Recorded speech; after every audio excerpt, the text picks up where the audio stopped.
안녕하세요, 놀꿈입니다. 이번 시간에는 초보자분들이 많이들 물어보시는 마진 설정과 정산, 그리고 상품을 등록하고 순환하는 과정, 제품의 품단종 관리에 대해서 알아보도록 하겠습니다. 제품을 판매할 때 마진에 대해서 어떻게 설정을 해야 하는지, 마진이 남고 있는 건 맞는지, 정산은 제대로 되고 있는지 고민하는 분들을 많이 봅니다. 마진의 경우 제조나 사입이 아닌 위탁의 경우는 제품 매입 가격과 배송비에 대한 마진, 마켓 수수료만 정확하게 알고 계시면 됩니다. 보통 마켓 수수료는 마켓에서 확인이 가능하고 제 카페에서도 마켓 수수료 엑셀 자료는 제공 중이니 참고하시기 바랍니다. 마켓 수수료는 내가 참여한 할인 프로그램과 카테고리별 수수료로 나누어집니다. 카테고리별 수수료는 마켓마다 다르며 할인 적용 또한 마켓마다 다릅니다. 최소 10개 마켓 운영을 한다고 했을 때 10개 마켓에 대한 카테고리별 수수료와 할인 적용률에 대해서 알아야 하는데 이것도 일입니다. 카테고리가 한두 개도 아닌데 카테고리별로 수수료를 정확하게 알고 적용시키는 건 비효율적인 시간 낭비라고 생각합니다.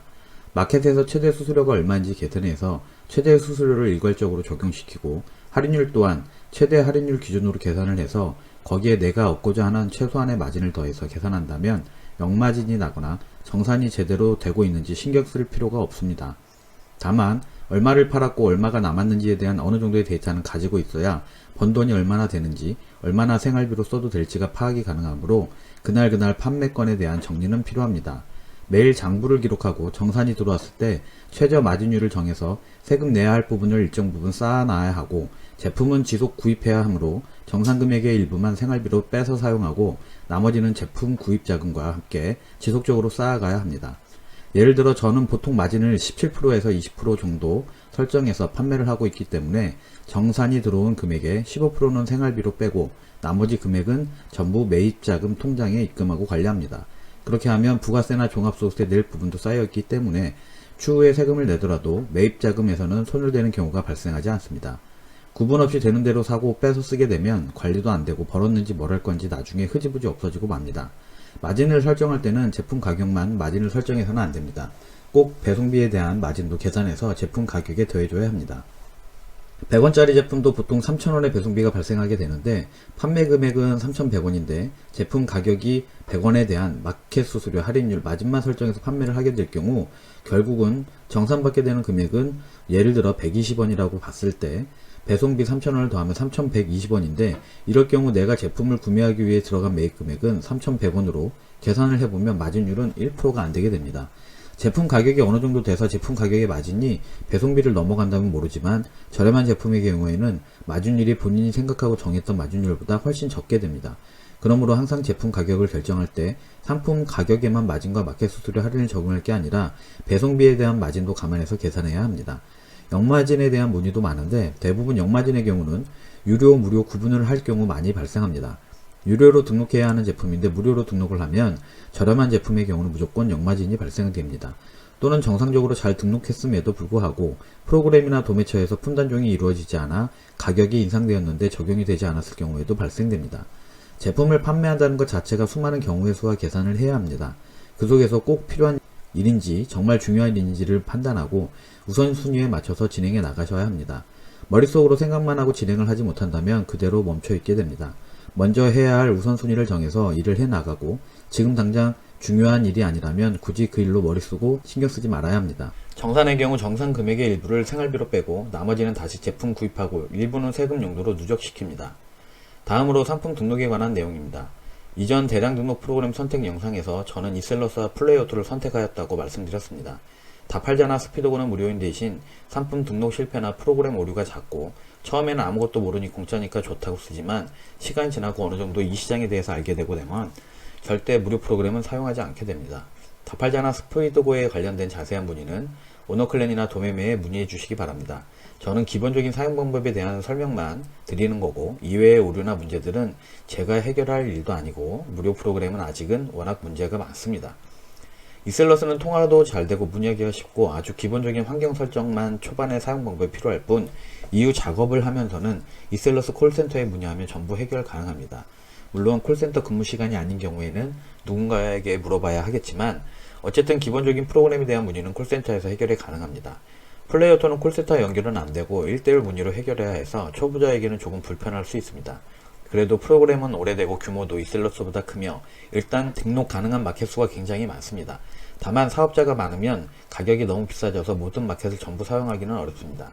프로그램 관련 영상은 24년 9월 이전 영상에 다팔자와 스피드고는 기본적인 설명이 있고 중심이 되는 이셀러스와 플레이오토 설명 영상이 있으니 참고하시기 바랍니다. 이번 시간은 여러 프로그램들 사용 설명서가 아닌 상품 등록에 대한 전반적인 내용에 대한 영상입니다. 먼저 마켓별로 등록 가능한 상품 수량이 다르다는 것은 제 카페에서 마켓 수수료 엑셀 자료를 받으신 분들이라면 알고 계실 것입니다. 아직 모르셔서 못 받으신 분은 참고하시기 바랍니다. 보시면 마켓별로 이런 상품 등록 가능 수량에 대한 수량 제한이 있는데 이 때문에 결국은 사업자를 여러 개 준비하는 것입니다. 상품 등록은 우선 기본적으로 마켓별로 등록 가능한 상품 수만큼 모든 상품을 채우는 것으로 시작됩니다. 어떤 프로그램을 사용하든지 간에 대량 등록은 기본적으로 모든 마켓에 등록 가능한 상품 수만큼 채우고 진행합니다. 상품을 채우는 기간은 하루 만에 전부 채우던 10일에 걸쳐서 채우던 크게 관계는 없습니다. 다만 채우고 나서 어느 정도의 시간이 지난 이후 상품 순환을 시작해 주어야 합니다. 간혹 어떤 분들이 상품 1000개씩 여러 마켓에 등록을 했는데 안 팔리더라 라는 얘기를 하시는 경우가 있는데 대량 등록은 최소 5개 사업자를 시작으로 이전 영상에서 말씀드렸던 오픈마켓 전체에 등록 가능한 만큼 전부 꽉 채우고 나서 이야기하시기 바랍니다. 대량 등록에서는 말 그대로 대량입니다. 전체 스토어에 등록 가능한 수량만큼 다 채웠는데 바로 매출이 하나도 나오지 않았다라고 한다면 그건 상품 DB 수집에서 문제가 있다고 보시면 됩니다. 물론 상품 DB 소싱 외에도 상품 등록 시 무료 배송, 유료 배송 부분, 상품 가격 부분을 잘못 등록하여 문제가 발생할 수도 있습니다. 경우의 수는 여러 가지가 있을 수 있는데 모든 작업을 저와 동일하게 했다는 가정 하에서는 상품을 전부 등록했다면 최소한 하루에 몇 개 이상은 주문이 들어와야 정상입니다. 11번가 톡스토어를 제외한 대부분의 마켓은 하루에 모든 상품 수를 채울 수 있습니다. 11번가의 경우 하루 500개 상품 등록 제한으로 5000개를 채우기 위해서는 10일 동안 작업을 진행해야 합니다. 톡스토어의 경우 예전에는 등급 없이 전부 누적 5만 개까지 등록 가능했으나 현재는 등급별로 3만 개, 5만 개로 나눠집니다. 보통 3개월 동안 한 달에 10,000개씩 잘 등록을 하였다면 3개월이 지나는 시점에는 브론즈 등급으로 5만 개까지 등록이 가능해지게 됩니다. 5만 개를 다 채우고 나면 그때부터 순환 작업이 시작됩니다. 대부분 많은 판매자들이 톡스토어는 판매도 잘 안되고 관리가 어렵다는 이유로 운영하지 않고 있는 판매자가 많습니다. 그러다 보니 운영만 잘한다면 매출은 어느 정도 나오는 마켓입니다. 이렇게 모든 마켓에 상품 등록이 되었고 일정 기간 상품이 노출되는데 필요한 기간이 지나고 나면 그때부터 상품 순환을 시작하면 됩니다. 상품 순환은 대량 등록에서는 정말 중요한 과정이라고 할 수 있습니다. 판매의 원인이 있기 때문입니다. 상품의 순환이란 기존의 마켓에 꽉 차있던 상품 중 일부를 삭제하고 새로운 상품을 등록하는 과정을 말합니다. 개별 등록이나 가공의 경우에는 가공을 어떻게 하느냐가 판매가 얼마나 되느냐를 차지하지만 대량 등록에서는 상품 순환을 얼마나 꾸준히 잘 하느냐에 따라서 상품 판매가 이루어진다고 보시면 됩니다. 물론 상품 순환이 판매 원인의 100%를 차지하는 것은 아니지만 70% 이상이 상품 순환이라고 봐도 되겠습니다. 어떤 프로그램으로 어떻게 상품 순환을 할 것인가는 개개인의 차이가 있을 수 있으므로 본인에게 맞는 스타일과 루틴을 정해 나가시면 됩니다. 저의 경우에는 마켓에 등록 가능한 전체 상품수의 10% 정도를 주 3회씩 순환하고 있습니다. 3주가 조금 넘으면 전체 상품이 교체가 된다고 보면 되겠습니다. 물론 상품을 순환 시에 판매가 되었던 상품은 걸러내고 상품을 삭제하고 새로 등록합니다. 이 과정을 얼마나 자주 몇 프로씩 교체할 것인가에 대한 이야기는 사람마다 다른 것 같습니다. 어떤 분들은 한 달에 한 번 전체 상품을 교체한다고 하기도 하고 어떤 분은 2주에 한 번, 어떤 분들은 매일 교체한다고 합니다. 주기와 상품 순환 수량에 대한 건 정확하게 이게 답이다라는 공식은 없습니다. 동일한 상품 DB를 가지고 여러 셀러가 똑같이 상품 등록을 해도 판매가 되는 마켓과 판매율이 다르기 때문입니다. 똑같이 시작을 했지만 플랫폼에서 정하는 기준은 사업자별로 다 다릅니다. 자체 심사 기준이 있다는 것이죠. 이건 해당 플랫폼 근무자도 정확히 모른다고 합니다. 어쨌든 이 부분은 본인이 나름 이렇게도 해보고 저렇게도 해보면서 내 사업자와 가장 잘 맞는 비율을 찾아내는 게 중요합니다. 그래서 자리를 잡고 평준화된 매출이 나오는 데까지 시간이 좀 필요합니다. 빠른 분들은 3개월 안에 평준화가 되기도 하고 어떤 분들은 6개월이 지나도 답을 찾지 못하기도 합니다. 개개인의 습득 능력과 순환 작업의 시기와 비율 등의 차이도 있겠지만 그렇다고 그 답을 찾는 과정에서 매출이 말도 안 되게 100만원, 200만원 정도뿐이 안 나오지는 않습니다. 이렇게 상품 순환 작업을 진행하면서 우리는 또한 품단 정도 해야 합니다.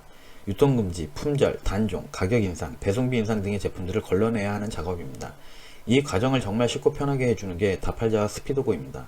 물론 유료 프로그램들 중에도 쉽고 편하게 해주는 솔루션들이 있기는 하지만 다팔자의 경우는 프로그램을 켜놓기만 하면 자동으로 해주고 스피드고의 경우 웹상에서 클릭만으로 작업이 진행됩니다. 제가 사용하고 있는 이셀러스나 플레이오토의 경우에는 도매초에서 품단종 리스트를 가져와서 등록한 상품과 비교하여 찾아내서 해당 제품을 품절 처리하고 삭제 처리하는 과정이 필요합니다. 현재는 이 과정 또한 좀 더 편하게 엑셀 매크로로 작업을 간소화하기는 했으나 원클릭은 아니라서 자동화 작업을 통해서 앞으로 더 업그레이드 할 예정입니다. 오늘 영상은 여기까지이며 다음 영상에서는 주문 수집과 CS에 대해서 알아보도록 하겠습니다.